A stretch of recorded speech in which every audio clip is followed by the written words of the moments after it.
आप सुन रहे हैं आप बीती हॉरर डायरी, जहां कहानियां सिर्फ सुनाई नहीं जाती, महसूस भी की जाती है।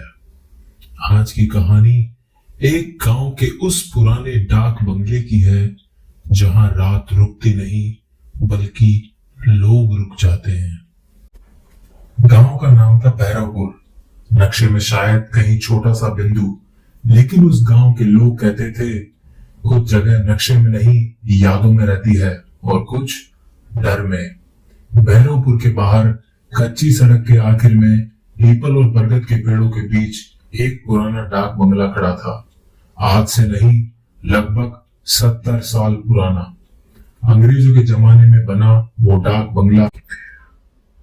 तब वहां अफसर ठहरते थे, खत आते जाते थे, रात को लालटेन जलती थी। लेकिन फिर एक रात कुछ ऐसा हुआ कि उसके बाद वहां कोई अफसर नहीं रुका। कहते हैं एक अंग्रेज अफसर मिस्टर हॉल उस रात उस डाक बंगले में ठहरे थे। सुबह दरवाजा अंदर से बंद मिला। जब खोला गया तो कमरे में ना अफसर था, ना सिर्फ मेज पर एक चिट्ठी पड़ी थी, वो भी अधूरी। काका, ये सब पुरानी बातें हैं, डराने के लिए बनाई गई होगी। रघु काका ने मेरी तरफ देखा और बहुत धीरे से कहा, डराने के लिए नहीं बेटा, चेतावनी के लिए। उस रात बारिश हो रही थी। मैं गांव में रिसर्च के सिलसिले में रुका था और शायद थोड़ा ज्यादा ही बहादुर बन रहा था। रात करीब 11 बजे मैं छाता लेकर डाक बंगले की तरफ चल पड़ा। रास्ते में हवा अजीब तरीके से सिसक रही थी। पेड़ों की पत्तियां जैसे किसी को बुला रही हो।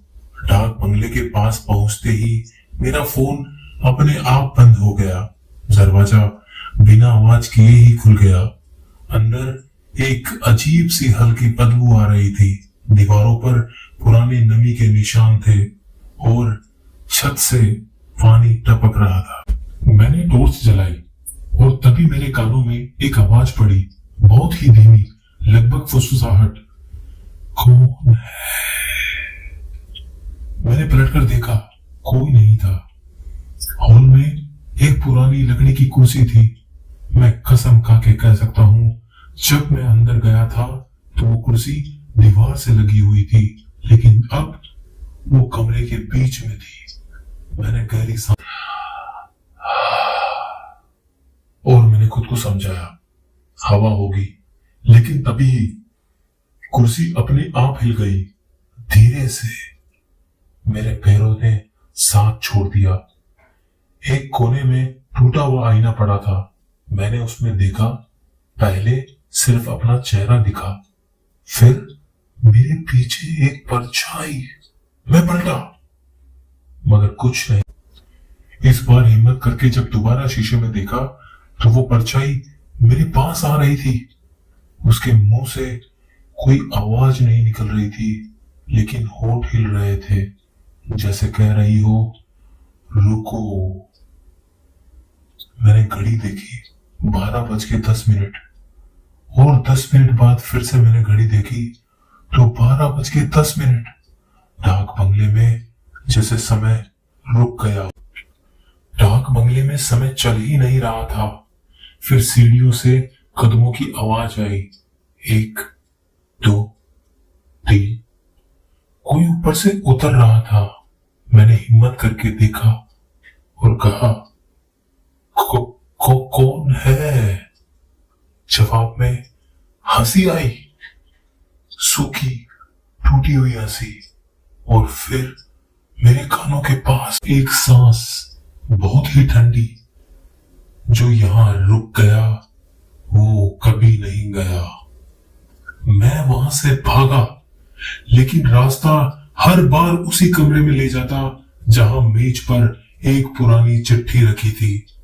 मैं कांपते हुए हाथों से वो चिट्ठी उठाई और इस बार चिट्ठी पर नाम लिखा था, मेरा नाम, और आखिरी लाइन, अब तुम पढ़ रहे हो तो अगला पहरा तुम्हारा है।